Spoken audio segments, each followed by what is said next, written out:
बिस्मिल्लाहिर्रहमानिर्रहीम अस्सलाम वालेकुम। तो आज हम कर रहे हैं chapter number 6 linear correlation and linear regression. तो इसके हमारा सबसे पहला क्वेश्चन है the figure show below represent a company expenditure and advertising a certain product and a sale revenue generated by the product 5 years. ये उसके ईयर्स हैं जिसमें उसने एडवर्टाइज एक्सपेंडिचर्स इतने हैं और सेल रेवेन्यू इतने हैं। अब उसने हमसे मांगा क्या है, एक तो स्कैटर डायग्राम लेना है और एक correlation coefficient between x and y आपने फाइंड आउट करना है। सबसे पहले हमने इसको डाटा के फॉर्म में उतार लिया है। ईयर ये हमारा एक्स है, ये वाई है, ऊपर वाला डाटा हमने काट दिया कि एडवर्टाइजमेंट का है, ये सेल का, ठीक है। अब स्कैटर डायग्राम कैसे बनती है। स्कैटर डायग्राम में सबसे पहले वो लाइन लगाए, ये एक्स एक्सिस, ये वाई एक्सिस। अब जो ये सेल रेवेन्यू होता है, ये एडवर्टाइजिंग एक्सपेंडिचर्स होता है। तो यहाँ पे हमारी सबसे छोटी वैल्यू क्या है, 60। बड़ी क्या, 100। तो 2020 का लिया, 2020 का लिया तो हमारा 100 तक चला जाएगा। तो 20 अगर ये नहीं करना आपने कि आपने कहना कि हमारा तो यहाँ से शुरू हो रहा है 60 से, तो हम 60 से लें। नहीं, 20 का पूरा टेबल पढ़ना कब तक, जब तक आपकी सबसे बड़ी वैल्यू नहीं आ जाएगी। शॉर्टकट इतना भी नहीं लेना। तो सबसे पहले 20, फिर 40, फिर 60, फिर 80, फिर 100, ठीक है। ये क्या है, ये सबसे छोटी है 2, सबसे बड़ी क्या है 6। तो ये आपने 0 से 1 से लेकर 6 तक पूरा लिखना है। 1 2 3 4 5 6, एक एक सेंटीमीटर का फासला दे दीजिएगा। तो ये हमारी स्कैटर डायग्राम बन गई। तो अब हम अगली डिमांड देखते हैं। आपको relation coefficient between x and y हमने फाइंड आउट करना है। तो चले जी, मैंने इसको खोल लिया और सबसे पहले हम इसका फॉर्मूला देखेंगे। ये है इसका फॉर्मूला आप सबसे पहले लिख लें तो ये सबसे बेहतर रहता है।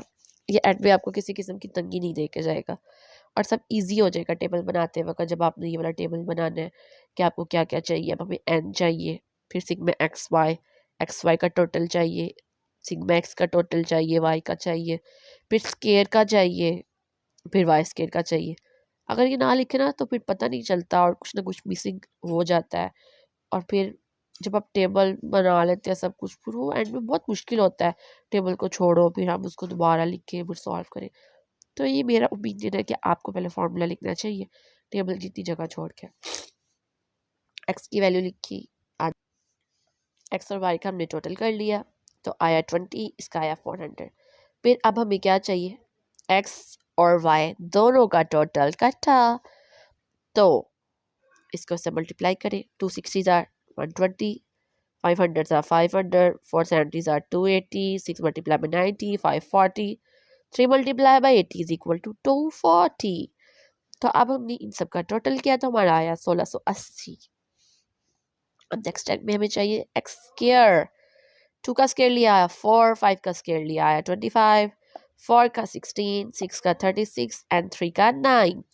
अब इन सब का टोटल किया तो आया 90। अब हमने निकाला वाई स्क्वायर का टोटल, 60 का 3600, 1000 का 100 का 10,000, 70 का 4900, 90 का 8100, 80 का 6900। इनका टोटल किया तो हमारा आया 33,000। अब हमने सिर्फ अपने फॉर्मूले में चीज़ों को पुट करना है। एंड कितना है 1 2 3 4 5, ठीक है। अब आपने कहना है यहाँ पे वाई की भी तो वैल्यू थी, लेकिन वाई की देखे ना सेम है, इसकी भी 1 2 3 4 5 ही है, तो इसलिए हमने एन को 5 लिया है। सबसे पहले एन की वैल्यू 5, सिग्मा एक्स वाई की वैल्यू है 1680, माइनस सिग्मा एक्स की है 20, वाई की है 400, डिवाइड बाय अंडर रूट, फिर हमने लगाया ब्रैकेट, ये उसमें हमने लिखा 5, एन की वैल्यू ब्रैकेट 90 जो थी। अब हमारा एक्स का स्क्वायर हमने लिया जो उसका टोटल था, मतलब 90 माइनस, अब एक्स की वैल्यू यहाँ लिखनी है और उसके ब्रैकेट डालना है और फिर उसका स्क्वायर लेना है, इसलिए यहाँ 20 आया। ये नहीं आपने गलती जल्दी में देखना है कि यहाँ पे स्क्वायर है तो यहाँ पे स्क्वायर है, इसका मतलब वैल्यू भी सेम कर देनी है। बच्चे ऐसे अक्सर करते हैं, जिनके पेपर चेक करने आते हैं, मैं उनका देखती हूँ कि उन्होंने देखा होता है जल्दी में बस कि पेपर का टाइम निकल रहा है और यहाँ पे भी एक्स है, यहाँ पे भी एक्स है, यहाँ पे भी स्क्वायर है, यहाँ भी स्क्वायर है, तो भाई दोनों की वैल्यू सेम होगी। यार आप ये भी तो देखें ना कि यहाँ पे ब्रैकेट लगा हुआ है, ब्रैकेट आप देखते नहीं हैं और बस फिर आप जल्दी जल्दी में सॉल्व करते हैं और फिर वो गलत हो जाता है। उसके बाद फिर वाई की जगह भी ऐसे ही होता है कि सबसे पहले वाई का स्केयर है और उसके बाद ब्रैकेट लगा के वाई का, फिर ब्रैकेट लगा के स्केयर रूट है, लेकिन बच्चे देखते ही नहीं है, उसकी वजह से फिर क्वेश्चन गलत हो जाता है। और आप आपने एक और गलती जो बच्चे मेजर इसमें करते हैं कि कैलकुलेटर पे पूरी सारा सवाल जो होता है वो एक ही बार लिख देते हैं, कभी भी आंसर सही नहीं आता, जितनी दफ़ा करेंगे उतनी दफ़ा चेंज देगा।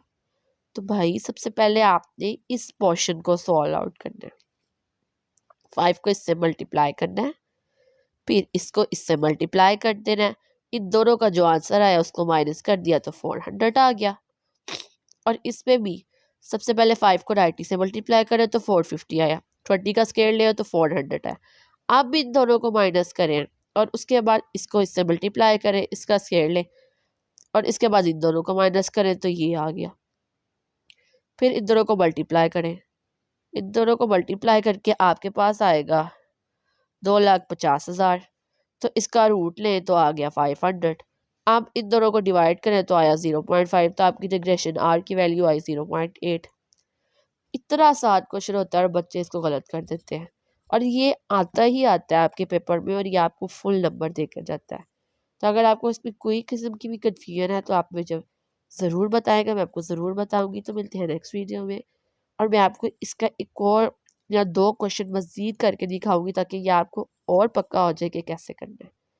तो ठीक है, मिलते हैं नेक्स्ट वीडियो में, तब तक के लिए अपना ढेर सारा ख्याल रखिएगा। अल्लाह हाफिज़।